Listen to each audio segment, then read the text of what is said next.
Here are some techniques for making selections in Pro Tools. This button here, which by default is on, is called Link Timeline and Edit, which means if I make a selection in the Edit window, this selection is linked to the timeline. The timeline and the edit are linked. You see the same points, in and out points, in the timeline as in the Edit window. If I made a selection in the timeline, this selection also appears in the Edit window. Now for advanced workflows you might turn that off.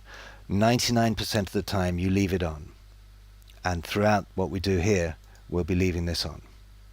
To make a selection on multiple tracks, you can pull the selector vertically and select adjacent tracks. To select non-adjacent tracks, make a selection, hit Shift and click on the areas that you'd like to include into that selection. We also should talk about this button here, which is called Link Track and Edit Selection. If I was to turn this on, it shares the selection between the Edit window and the track. So again, if I was to select non-adjacent tracks, you'll see the track header is selected as well.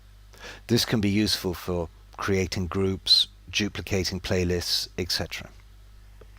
So you can make a selection as you did before, here, by shift click on the regions, or you can make a selection and now shift nameplate will give you adjacent tracks.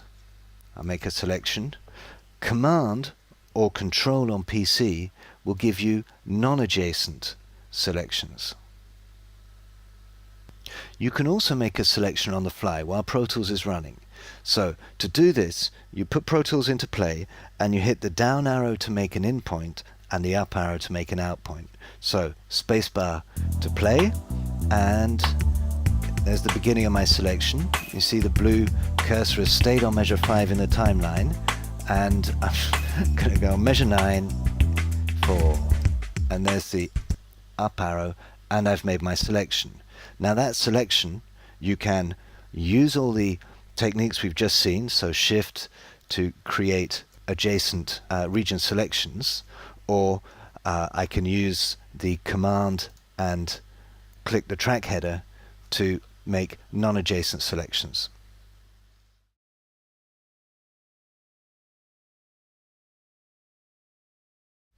Let's now talk about the Tab key. On the keypad left hand side you have the Tab key. Now Tab, there are two functions. The first we're going to look at is Tab to region boundary. So you see here my edit cursor is on, it's actually on measure 4, and if I hit the Tab button it'll move to the beginning of this region. There, you see it's moved to 5. I hit Tab again, it'll move to 7 and to 9 and so on. It'll move to the next region boundary.